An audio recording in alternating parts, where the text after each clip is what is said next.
दुनिया के विकास के इतिहास को एजुकेशन के नज़रिए से देखने के क्रम में आज हम बात करेंगे जर्मनी की। जर्मनी इसलिए महत्वपूर्ण है क्योंकि भारत और जर्मनी दोनों देश लगभग एक ही समय पर खंडहरों से उठे। भारत 1947 में आज़ाद हुआ और जर्मनी 1945 में हिटलर और युद्ध की राख से बाहर निकला। यानी दोनों देश लगभग एक ही समय पर नई जिंदगी शुरू कर रहे थे। जर्मनी यूरोप का बहुत बड़ा देश था और भारत एशिया का। इतना ही नहीं, उसी दौर में दोनों ने अपने अपने देशों का विभाजन भी झेला था। लेकिन आज की तस्वीर देखिए। जर्मनी दुनिया की भरोसेमंद इंजीनियरिंग, BMW, मर्सिडीज जैसी कारें, सीमेंस जैसे मेडिकल इक्विपमेंट और दुनिया की तीसरी सबसे बड़ी इकोनॉमी है। दुनिया भर में जर्मन इंजीनियरिंग का मतलब है भरोसा। और बात सिर्फ टेक्नोलॉजी या इकोनॉमी में आगे निकलने की नहीं है।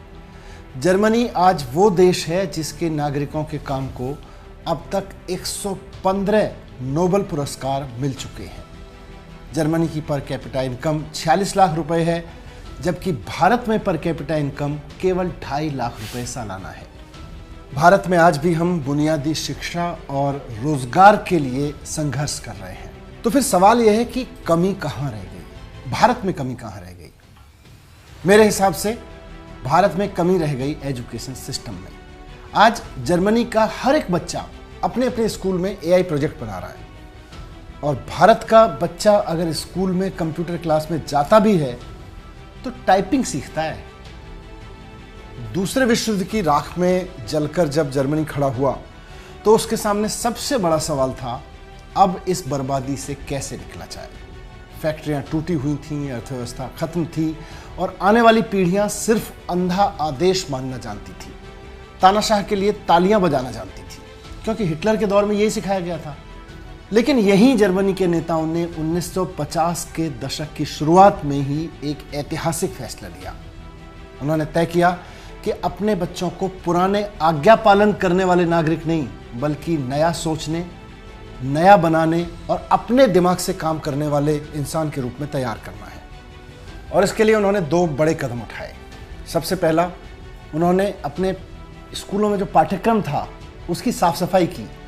नाजी दौर में स्कूल की किताबों में, पाठ्यक्रम में, टीचर्स की ट्रेनिंग में, क्लासरूम की प्रैक्टिसेस में बहुत जहर भर दिया गया था ताकि हर बच्चे के मन में आपस में जहर भरा हो। नई सरकार ने आके, नए नेताओं ने आके जर्मनी के सबसे पहले अपने पाठ्यक्रम को साफ किया। बच्चों को सिखाया गया कि नेता का अंधा अनुकरण देशभक्ति नहीं होती, सवाल पूछना भी देशभक्ति होता है। तो यह था उनका पहला कदम। और दूसरा कदम था, उन्होंने जर्मनी के विकास के लिए, जॉब्स के लिए, इंडस्ट्री के विकास के लिए स्कूल में थ्योरी और प्रैक्टिकल का संगम कर दिया। यहां से जन्म हुआ दुनिया के सबसे सफल ड्यूअल एजुकेशन सिस्टम का। सुबह स्कूलों में गणित और विज्ञान की क्लास चलती थी और फिर वही बच्चा दोपहर को फैक्ट्री में जाता, मशीन खोलता, गियर फिट करता, वेल्डिंग करता। थ्योरी और प्रैक्टिकल का जो ये संगम था, इसी को ड्यूअल एजुकेशन सिस्टम कहा गया। और इसका नतीजा हुआ, माता पिता को भरोसा हो गया कि बच्चा पढ़ाई के साथ साथ रोजगार के लिए भी तैयार होगा। इंडस्ट्री को ट्रेंड और रेडी टू वर्क कर्मचारी मिलने लगे। यहाँ से बना वो जर्मन ब्रांड जहाँ शिक्षा सिर्फ डिग्री नहीं देती थी, बल्कि इनोवेशन और इंडस्ट्री दोनों पैदा करती थी। यही वो सिस्टम था जिसने सीमेंस, BASF, BMW और मर्सिडीज जैसी जितनी जर्मन बड़ी बड़ी कंपनियां हैं, इन सबको लगातार वो इंजीनियर्स और टेक्नीशियन दिए जिनकी वजह से जर्मन ब्रांड्स दुनिया भर में भरोसे का नाम बनते चले गए।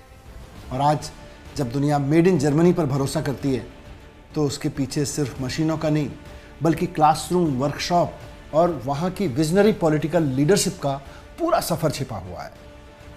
तो जैसा कि हम बात कर रहे थे कि 1945 में जर्मनी हिटलर की तानाशाही से और वर्ल्ड वॉर की राख से उठ के खड़ा होना शुरू हुआ और लगभग 1960 तक आते आते वेस्ट जर्मनी दुनिया की टॉप 3 अर्थव्यवस्थाओं में बन चुका था, अमेरिका और सोवियत यूनियन के बाद। यह हुआ कैसे? इसको समझने के लिए हमें 1960 के दौर के वेस्ट जर्मनी के स्कूल्स को देखना पड़ेगा, उनके एजुकेशन सिस्टम को समझना पड़ेगा। देखना पड़ेगा कि 1945 में जो देश खंडहर था, 1960 तक यहां कैसे पहुंच गया। 1960 के आसपास जर्मनी में रहने वाला 6 से 14 साल की उम्र का हर एक बच्चा स्कूल जा रहा था। और सिर्फ इतना ही नहीं, 10 में से 7 बच्चे यानी कि लगभग 70% बच्चे उनके सीनियर सेकेंडरी स्कूल तक पहुंच रहे थे। ऐसा नहीं है कि स्कूल गया, प्राइमरी स्कूल तक पढ़ाई की और बाहर आ गया, आगे पढ़ाई नहीं की। सीनियर सेकेंडरी स्कूल तक 70% बच्चे पहुंच रहे थे। यही वजह थी कि महज 10 साल में वेस्ट जर्मनी ने खंडहर से उठकर दुनिया की तीसरी सबसे बड़ी अर्थव्यवस्था का मुकाम हासिल कर लिया। मेरे ख्याल से यहाँ पर 1960 के ईस्ट जर्मनी का जिक्र करना भी जरूरी होगा, क्योंकि वेस्ट जर्मनी की तरह ईस्ट जर्मनी में भी स्कूल तो यूनिवर्सल थे। पढ़ाई उन्होंने अपने बच्चों के लिए स्कूल अच्छे खोल दिए थे, पॉलिटेक्निक्स वगैरह बनाए थे। लेकिन इस सब पढ़ाई के बीच भी उनका मकसद था, ईस्ट जर्मनी का मकसद था, अपने बच्चों को आज्ञाकारी सोशलिस्ट नागरिक बनाना। साइंस और टेक्निकल ट्रेनिंग वो देते थे अपने बच्चों को, लेकिन क्रिटिकल थिंकिंग और इनोवेशन को दबाते थे।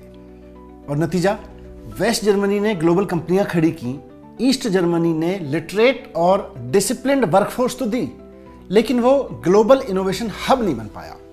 यानी दोनों देशों ने, जर्मनीज ने बच्चों को स्कूल तो भेजा, एक ने दिमाग खोलने की आजादी दी और दूसरे ने उसको बंद कर दिया। और यही फर्क था जिसने दुनिया के नक्शे पर वेस्ट जर्मनी को आर्थिक चमत्कार बना दिया। और अब जरा 1960 के भारत की एजुकेशन की तस्वीर भी देख लेते हैं। 1960 के आसपास भारत में कुल मिला के 15 करोड़ बच्चे थे। इनमें से स्कूल जा सकने वाले बच्चे थे, मतलब जिनको स्कूल में पढ़ने की सुविधाएं मिल रही थीं, वो बच्चे थे 4 करोड़। यानी कि 70% बच्चे तो हमारे बिना स्कूल के ही बाहर थे, क्योंकि उनके लिए स्कूल ही नहीं थे। जिन 30% बच्चों को स्कूल था, उनमें से भी ज़्यादातर प्राइमरी की एजुकेशन के बाद एजुकेशन सिस्टम से बाहर हो जाते थे, क्योंकि हाई स्कूल नहीं थे। प्राइमरी थे, हाई स्कूल नहीं थे। हाई स्कूल जिनके लिए थे, उनके पास में सीनियर सेकेंडरी नहीं थे। तो कुल मिला के देखें तो 15 करोड़ बच्चों में से मुश्किल से 10% बच्चों को हाई स्कूल या सीनियर सेकेंडरी तक की पढ़ाई मिलती थी। बाकी के लिए तो स्कूल ही नहीं थे 1960 में। और साइंस पढ़ने का मौका तो चुनिंदा शहरों और एलिट स्कूल्स तक सीमित था। गांव के स्कूलों में न लैब होती थी, न टीचर्स होते थे। तो एक तरफ वेस्ट जर्मनी अपने बच्चों को क्लासरूम और फैक्ट्री दोनों से जोड़ रहा था, और दूसरी तरफ भारत के करोड़ों बच्चे या तो स्कूल से बाहर थे या फिर तख्ती और कलम दवात लेकर स्कूल आते थे। अब 1970 का दशक आया और वेस्ट जर्मनी ने एक नई छलांग लगाई। क्लासरूम में अब किताबें और ब्लैक बोर्ड नहीं थे। स्कूलों में पहली बार कंप्यूटर टर्मिनल्स लगाए गए 1970 में। हमारे बच्चे, मैंने कहा, उस समय तख्ती, कलम और दवात लेके स्कूल जाते थे, टाट पट्टी पे स्कूल जाके बैठते थे, और वो भी टाट पट्टी भी घर से लटका के जाते थे। लेकिन जर्मनी के बच्चों के लिए जर्मनी ने अपने स्कूलों में कंप्यूटर टर्मिनल लगाने शुरू कर दिए थे 1970 में। 14-15 साल का बच्चा जर्मनी में बेसिक में कोडिंग सीख रहा था अपने स्कूलों में, और शाम को सीमेंस या फॉक्सवैगन की फैक्ट्रीज में वही लॉजिक असली मशीनों पर अप्लाई कर रहा था, टेस्ट कर रहा था। उधर ईस्ट जर्मनी में भी हर एक बच्चा पॉलिटेक्निक से होकर गुजरता था। हर किताब में मार्क्स और लेनिन के कोट्स होते थे और असेंबली में पार्टी के नारे लगवाए जाते थे।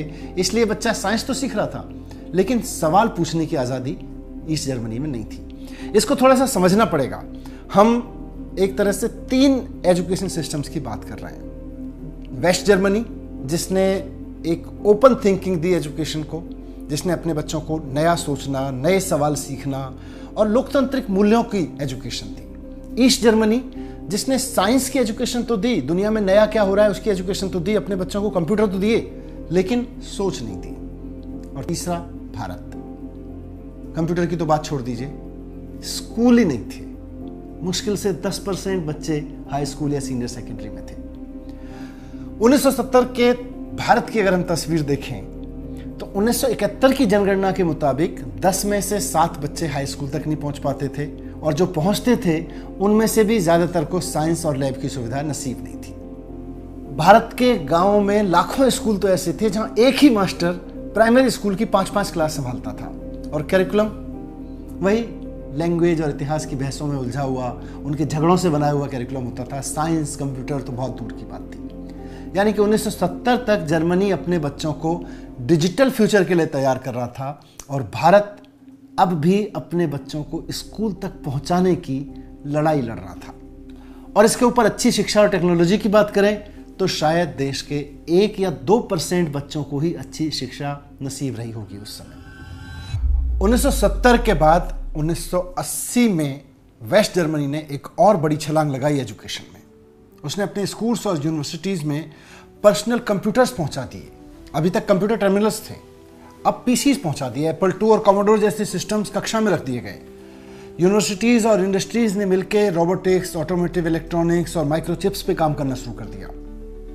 ईस्ट जर्मनी की तस्वीर क्या थी? मैथ और साइंस तो बहुत अच्छे से पढ़ाया जा रहा था बच्चों को, पूरी सख्ती के साथ। वोकेशनल ट्रेनिंग भी मजबूत थी, लेकिन उनकी जो सारी प्रतिभा थी वो एक बंद अर्थव्यवस्था पैदा कर रही थी। त्राबांत और वार्टबुर्ग जैसी कारें बनाई उन्होंने, लेकिन वो दुनिया की बड़ी बड़ी कारों से सालों पीछे थी, क्योंकि नॉलेज की, सोच की जो दीवार थी, उसने जर्मनी को सिर्फ जर्मनी की दीवार से नहीं बांटा था, दिमागों को भी बांट दिया था।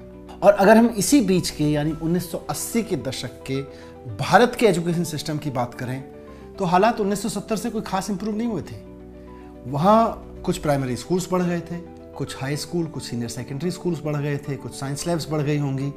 लेकिन अगर हम कंप्यूटर की बात करें तो कंप्यूटर शब्द जो था बच्चों ने हो सकता है सुन लिया होगा, लेकिन बच्चों के लिए कंप्यूटर क्या होता था? वो चीज़ जो उन्होंने किसी टीवी के प्रोग्राम में या किसी अखबार में फोटो में देखी हुई थी, उसको वो कंप्यूटर के रूप में जानते थे। स्कूलों में कंप्यूटर का कोई परिचय नहीं था। भारत की ये कहानी थी 1980 के दशक तक की। 1990 में ईस्ट और वेस्ट जर्मनी एक हो गए। वेस्ट जर्मनी के पास में हाईटेक इंडस्ट्रीज थी, इनोवेशन ड्रिवन इकोनॉमी थी। ईस्ट जर्मनी के पास में एक आउटडेटेड फैक्ट्रीज का कमज़ोर सा इंफ्रास्ट्रक्चर था। तो नए जर्मनी में यानी कि यूनाइटेड जर्मनी में एक मेगा एजुकेशन रिफॉर्म चला।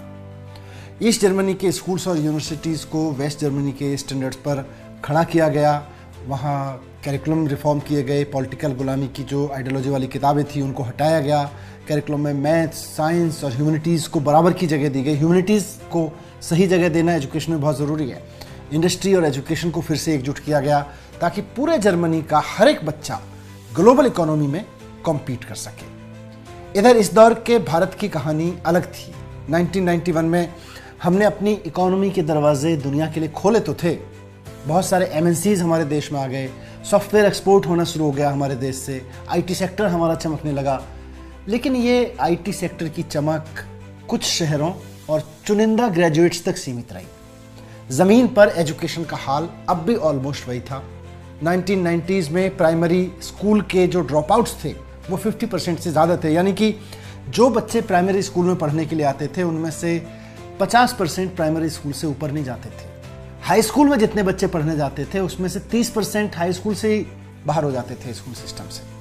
और कंप्यूटर एजुकेशन की बात करें तो वो अब भी एलीट इंग्लिश मीडियम स्कूल्स के और कुछ कॉलेजेस तक सीमित थी। और फिर आई नई सदी, 2000 का दशक। पहली बार दुनिया ने एजुकेशन सिस्टम को, अपने अपने देशों के एजुकेशन सिस्टम्स को एक ग्लोबल स्कोर बोर्ड पे मापना शुरू किया। पीसा टेस्ट शुरू हुआ। पीसा टेस्ट एक ऐसा टेस्ट था जिसमें 15 साल के बच्चों को रीडिंग, मैथमेटिक्स और साइंस की रियल वर्ल्ड प्रॉब्लम्स हल करनी पड़ती थी।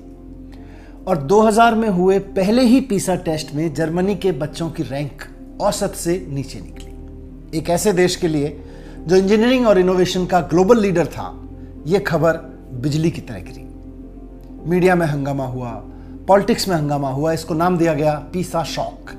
लेकिन यहां एक जबरदस्त चीज सामने आई कि जर्मनी ने इस झटके को अपमान नहीं बल्कि सुधार का टर्निंग पॉइंट बनाया। तुरंत नेशनल डिबेट शुरू हुई। पार्लियामेंट से लेकर टीचर्स यूनियन तक, मीडिया तक, सबने माना कि अगर बच्चों को 21वीं सदी की दुनिया के सामने खड़ा करना है तो एजुकेशन सिस्टम सुधारना पड़ेगा, बदलना पड़ेगा। और नतीजा, सिर्फ 10 साल में जर्मनी ने अपने नतीजों में सुधार कर लिया और आज जर्मनी पीसा रैंकिंग्स में टॉप परफॉर्मेंस में लगातार खड़ा रहता है। 2009 में भारत ने भी पहली बार पीसा में भाग लिया था। भारत 74 देशों में से 72वें स्थान पर रहा। मतलब दुनिया के लगभग हर देश के बच्चे प्रॉब्लम सॉल्विंग में हमारे से आगे थे। अब यहां भी हमारी कहानी जर्मनी जैसी हो सकती थी। हम कह सकते थे कि हाँ, यह हमारी कमजोरी है, हमको अब सुधार करना है, हम सुधारेंगे। लेकिन हमने क्या किया? हमने कहा कि ये टेस्ट हमारी संस्कृति के हिसाब से नहीं है। हमने कह दिया कि पीसा जो टेस्ट है वो हमारी संस्कृति के हिसाब से नहीं है और हमने पीसा को छोड़ दिया। हमने आईना देखा, हमें अपना चेहरा बिगड़ा हुआ दिखा तो हमने आईने को दीवार से उतार दिया। दो देशों की कहानी को देखिए। एक ने अपनी कमी को अपना आईना बनाया और अपना फ्यूचर चेंज कर दिया। दूसरे ने आईने से मुंह मोड़ लिया और वहीं का वहीं ठहर गया। लेकिन वक्त किसी के लिए ठहरता नहीं है। जर्मनी ने पीसा शॉक से उबरकर 2010 के दशक तक एक नया विजन पकड़ा। उसने कहा कि फ्यूचर अब सिर्फ इंडस्ट्री 4.0 की एजुकेशन में नहीं है, बल्कि सस्टेनेबल फ्यूचर की एजुकेशन में है। स्कूलों और यूनिवर्सिटीज में स्टेम के साथ सस्टेनेबिलिटी को भी कोर सब्जेक्ट बनाया गया। रोबोटिक्स और कोडिंग की लैब्स के साथ साथ रिन्यूएबल एनर्जी की भी लैब्स बनने लगी। जर्मनी में बच्चे सीखने लगे कि सोलर पैनल कैसे काम करता है, विंड टर्बाइंस की एफिशिएंसी कैसे बढ़ाई जा सकती है, और उसका नतीजा क्या हुआ? आज जर्मनी सिर्फ कार, मेडिकल इक्विपमेंट और हैवी इंडस्ट्रीज में नाम नहीं है, बल्कि विंड एनर्जी और सोलर रिसर्च की बदौलत ग्रीन इकोनॉमी और टेक्नोलॉजी का बादशाह बना हुआ है। भारत में भी 2010 का दौर एजुकेशन के लिए बहुत सुनहरा हो सकता था। राइट टू एजुकेशन एक्ट आया था हमारे यहाँ 2009 में। इस एक्ट ने हर एक बच्चे को स्कूल का हक दिया था। हमारे यहाँ एनरोलमेंट बढ़ा, हमारे यहाँ स्कूल्स की संख्या बढ़ी, क्लासरूम्स की संख्या बढ़ी, लेकिन पढ़ाई का ढर्रा वही पुराना रहा, सच्चाई वही पुरानी रही। एजुकेशन की क्वालिटी नहीं बदली। हर साल आने वाली एसर की रिपोर्ट्स हमको बताती हैं कि किस तरह से क्लास 5 का बच्चा क्लास 2 की बुक्स नहीं पढ़ पा रहा, एक पैराग्राफ नहीं पढ़ पा रहा। क्लास 4 के 50% से ज़्यादा बच्चे क्लास 2 का बेसिक गणित सॉल्व नहीं कर पाते हैं। प्लस माइनस करना, lab, library, teacher training, computer, ये तो बहुत दूर की बातें हैं। इस बीच दुनिया कोडिंग और एआई की तरफ बढ़ रही है और भारत के करोड़ों बच्चे अब भी प्लस माइनस सीखने में, राइटिंग सीखने में, रीडिंग सीखने में अटके हुए हैं। तो ये थी लगभग 1950 से शुरू होकर 7 दशकों की जर्मनी और भारत की एजुकेशन सिस्टम की कहानी। अब जरा वर्तमान को भी देख लेते हैं, यानी 2025 को। भारत और जर्मनी अपने अपने बच्चों को किस एज में क्या कैसे पढ़ा रहे हैं। शुरुआत करते हैं 3 से 6 साल की उम्र के बच्चों से। जर्मनी सरकार हर बच्चे को गारंटेड अर्ली चाइल्डहुड एजुकेशन देती है। उनका हर बच्चा नर्सरी या केजी में जाता है और उसके सामने सिर्फ एबीसी पढ़ने लिखने की नहीं, बल्कि कुछ नया खोजने, खेलने और कुछ नया बनाने की दुनिया नर्सरी और केजी में खुलती है। हर एक केजी क्लास में एक ट्रेंड अर्ली चाइल्डहुड एजुकेटर होता है। भारत में तस्वीर उल्टी है। सोच के देखिए कि भारत में 3 से 6 साल के आधे से ज़्यादा बच्चे अपनी पहली पढ़ाई कहाँ शुरू करते हैं? किसी मॉडर्न नर्सरी या केजी में नहीं, बल्कि एक छोटे से आंगनवाड़ी सेंटर में, जहाँ एक्टिविटी किट्स या ट्रेंड टीचर्स तो दूर, एक टूटा हुआ खिलौना भी नहीं होता बच्चों के लिए। 3 से 6 साल की उम्र के लगभग 9 करोड़ बच्चे हैं हमारे देश में, और इनमें से करीब 4 करोड़ बच्चे आंगनवाड़ी सेंटर्स में जाते हैं। आंगनवाड़ी सेंटर्स में होता क्या है? ना कोई एक्टिविटी है, ना कोई टॉय है, ना कोई किट है, बस बच्चा दलिया खा के घर लौट आता है। प्री स्कूल के बाद अब चलते हैं स्कूल में, प्राइमरी क्लासेस में। जर्मनी में बच्चा जब पहली बार प्राइमरी स्कूल में कदम रखता है तो उसकी क्लास सिर्फ ब्लैक बोर्ड और बुक्स तक सीमित नहीं होती। यहाँ हर बच्चे के लिए इंडिविजुअल लर्निंग प्लान बनता है। स्लो लर्नर के लिए एक्स्ट्रा सपोर्ट, फास्ट लर्नर के लिए एडवांस प्रोजेक्ट। साइंस जो है वो किताबों में पढ़ाई नहीं जाती है, एक्सपेरिमेंट्स में पढ़ाई जाती है। क्लास 3 का हर एक बच्चा मैग्नेट से खेल के बिजली बनाना सीखता है। क्लास 4 का बच्चा सोलर कुकर बनाकर खाना पकाता है। आर्ट्स और म्यूजिक को भी वहाँ पे बराबर की अहमियत देते हैं। हर एक बच्चे को कोई ना कोई म्यूजिक इंस्ट्रूमेंट सीखना ज़रूरी है, क्योंकि लीडर्स का मानना है कि क्रिएटिविटी दिमाग की असली चाबी है। और सबसे बड़ा फ़र्क, जर्मनी ने प्राइमरी लेवल पर ही डिजिटल लिटरेसी और एआई अवेयरनेस को जोड़ दिया है। तीसरी और चौथी क्लास से कोडिंग की बेसिक समझ देते हैं। हर बच्चे को, अपने 5वीं क्लास तक के हर बच्चे को समझा दिया जाता है कि एल्गोरिदम क्या होता है, रोबोट कैसे इंस्ट्रक्शंस फॉलो करते हैं। यानी जर्मनी का हर एक बच्चा क्लास 5 तक आते आते सिर्फ पढ़ना लिखना नहीं, बल्कि सोचना, सवाल करना और डिजिटल दुनिया की बेसिक समझ लेके आगे की क्लास में जाता है, 6ठी क्लास तक। और अब ज़रा अपने देश की तस्वीर देखिए। क्लास 5 का 50% बच्चा जब क्लास 6 में जाता है तो उसको क्लास 2 का टेक्स्ट पढ़ना ठीक से नहीं आता। 44% बच्चे बेसिक डिवीजन कर पाते हैं, यानी कि 56% बच्चे ऐसे होते हैं जिनको दूसरी तीसरी क्लास का जोड़ घटा भी नहीं आता है। साइंस की किताब में एक्सपेरिमेंट्स छपे होते हैं हमारी में, लेकिन लाखों स्कूलों में ना तो साइंस की किट्स हैं ना लैब हैं। सीबीएसई ने 2021 से ऑप्शनल एआई करिकुलम लॉन्च तो किया है, लेकिन वो भी सिर्फ कुछ प्राइवेट स्कूल्स तक सीमित है। गांव के बच्चे के पास ना तो कंप्यूटर है, कंप्यूटर कीबोर्ड की पहुंच नहीं है।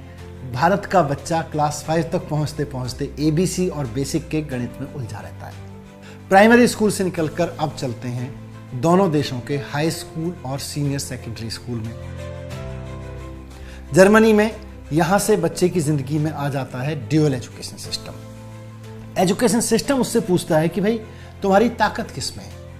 15-16 साल का जो बच्चा होता है वो हफ्ते में 3 दिन मशीन के साथ काम करता है और बाकी 3 दिन क्लासरूम में नॉर्मल अपनी बुक्स की पढ़ाई करता है।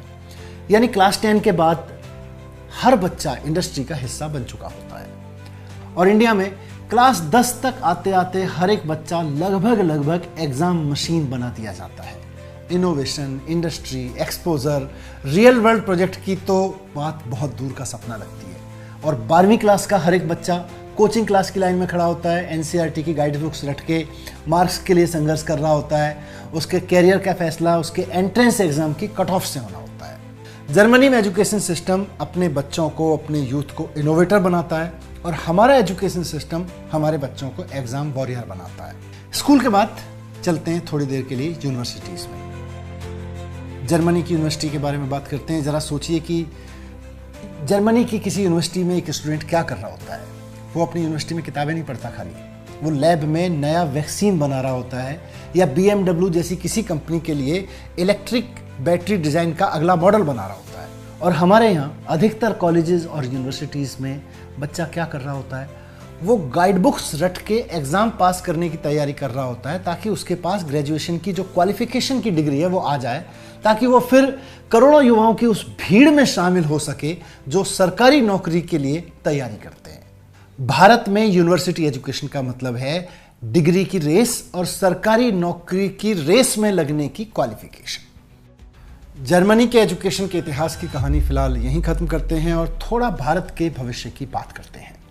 जरा सोचिए, अगर हमारी एजुकेशन का यही हाल चलता रहा तो 2047 में जब भारत अपनी आज़ादी के 100 साल पूरे करेगा, हमारे पास दुनिया की सबसे बड़ी अनएजुकेटेड वर्कफोर्स, इल एजुकेटेड वर्कफोर्स होगी।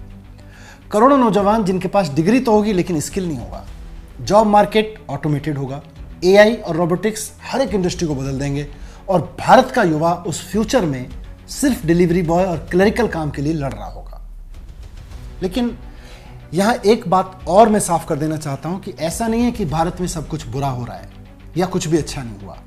1950 के दशक में हमने आईआईटी बनवाए, 1960 के दशक में हमने आईआईएम खड़े किए, केंद्रीय विद्यालय, नवोदय विद्यालय जैसे सफल प्रयोग हमारे देश में हुए हैं। और ऐसे ही प्रयोगों के दम पर भारत से पढ़े हुए scientist, engineers, doctors, management experts दुनिया भर में छाए हुए हैं जिनकी हेडलाइंस हम अक्सर पढ़ते हैं। लेकिन इस हेडलाइन के पीछे एक कड़वी सच्चाई है और वो ये कि आज भी हमारे देश के 31 करोड़ बच्चों में से 1% को हम वर्ल्ड क्लास एजुकेशन देते हैं जिनकी अचीवमेंट्स हेडलाइंस बनती हैं। 4-5% को ठीक ठाक मैनेजेबल एजुकेशन दे देते हैं जो समाज में नज़ीर बनते हैं कि देखो पढ़ लिख जाओगे तो ऐसे बनोगे।